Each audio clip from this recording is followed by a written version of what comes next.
And we begin here at 5 with Portland's record-setting gun violence that just keeps getting worse. Police found 47 bullet casings from 2 different shootings Monday night. 8 vehicles were hit, including a truck with Portland Park Rangers inside. Luckily, no one was hurt.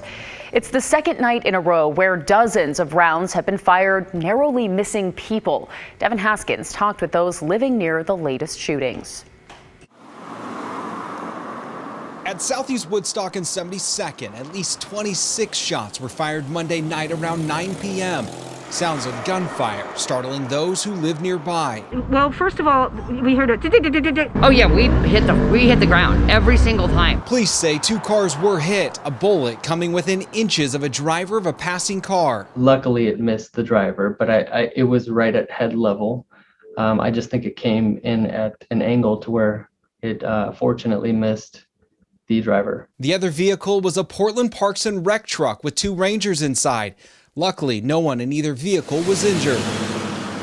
No more than 2 hours later in the Coley neighborhood, we just heard like a series of shots. 6 cars were hit with bullets, including this van taking 6 rounds in the back. Homeowners on the street say they heard cars speed off afterwards. It was very loud pops. I've never heard gunshots in real life before. These were the latest to happen on a violent Monday. Early Monday morning, more than 100 casings were recovered near Northeast 95th and Prescott. Portland police say the bullets hit apartments and 5 cars. There have been more than 875 shootings this year, well over the pace to surpass 2020's total of 891. Police say there's only so much they can do with limited staff. The officers want to go out in the community and self-initiate work to where they're finding guns, disrupting the cycle of violence. Now, we just simply don't have the number of officers that we need at this time. Residents in both areas say an uptick in shootings has them seriously thinking about moving away. We need to do something about it, and I don't know what the answer is, but we got to do something. In Portland, Devin Haskins, KGW News. Well, now we move to the coronavirus, and we have a lot more details coming out as we navigate our way through this virus.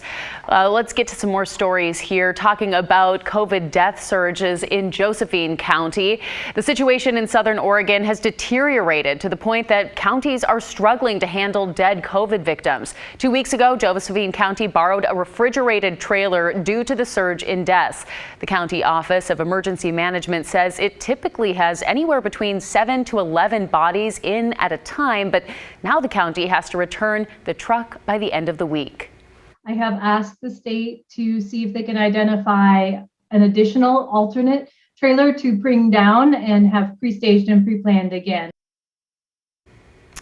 So we had been talking with to help the state cannot help Josephine County. The community will have to find other arrangements. The Office of Emergency Management is talking with neighboring counties and looking to expand the morgue in the long term.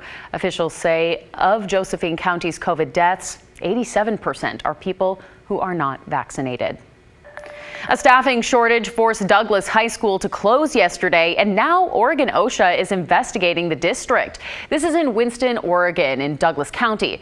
OSHA says it has received 3 complaints alleging the district isn't enforcing Governor Brown's mask mandate and other COVID guidelines.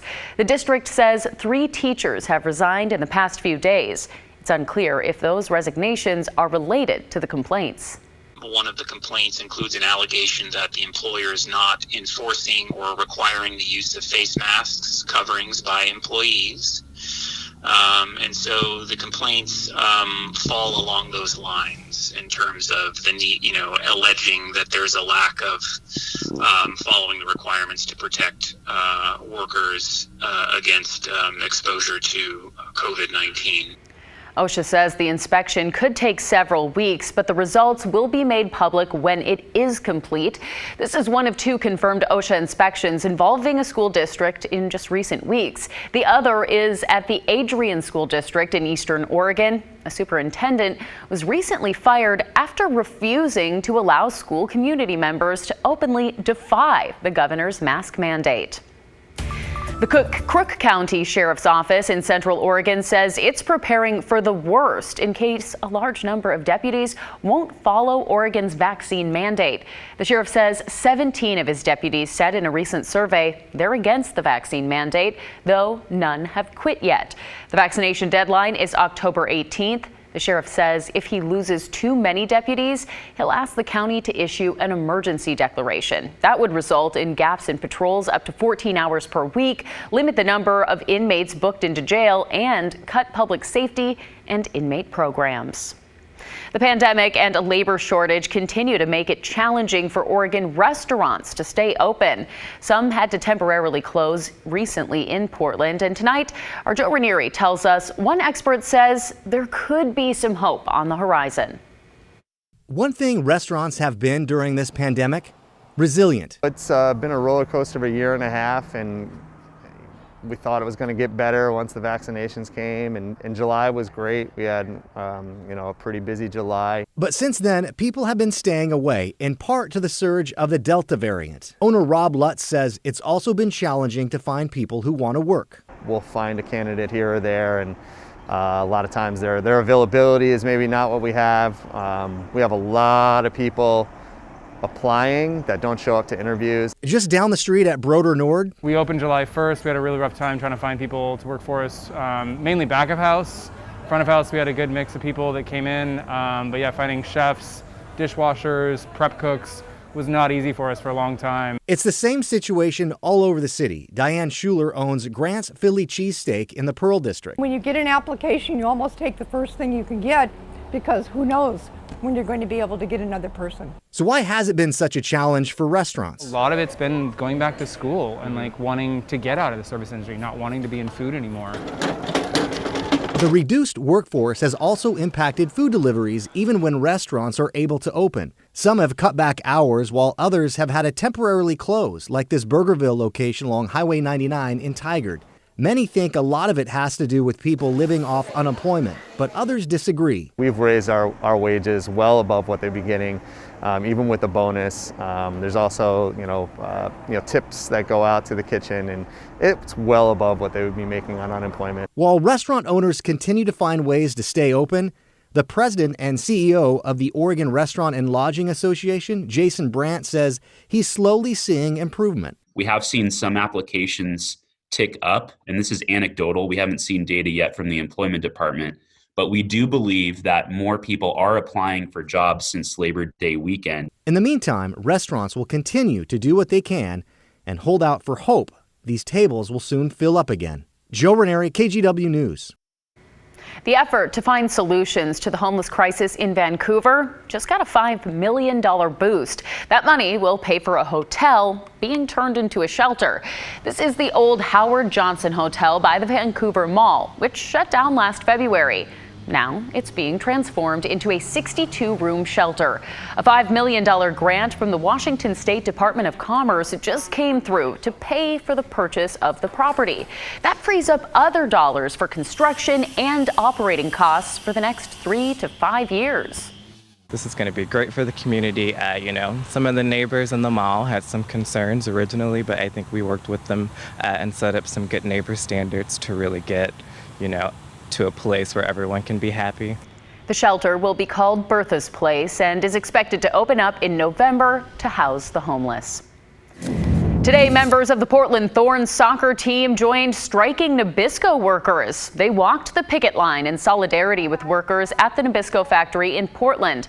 They've been striking there for more than a month now at this point. They say it's over Nabisco closing bakeries and outsourcing jobs. About 200 workers walked off the job. Workers at Nabisco plants in other states have also joined the strike.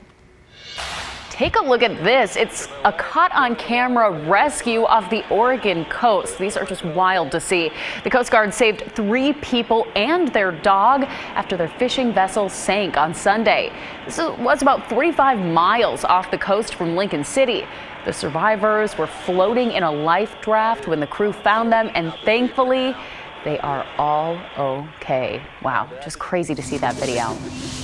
Well, take a look at this. This week, Solve marks a year of downtown Portland cleanups with another effort to clear streets and sidewalks. Since the monthly cleanup started, over 4,700 volunteers have removed almost 49,000 pounds of trash from downtown. To put that into perspective, that's the weight of 1.5 TriMet buses. Yeah, the next cleanup is tomorrow at 4 spots, including the Burnside Bridge, Old Church Concert Hall, and the Benson Hotel, as well as the Standard. There's already about 400 volunteers signed up, and many are from local credit unions. And it's a way that we give back to the community and our members. We believe, our day business, our day job is to help create financial wellness in people's wallets and around their household. But we also want to be part of stable, sound communities as well. And that's really what this is about. Solve provides everything volunteers need. That includes litter grabbers, safety vests, and gloves. And if you want to help out, you can visit solveoregon.com.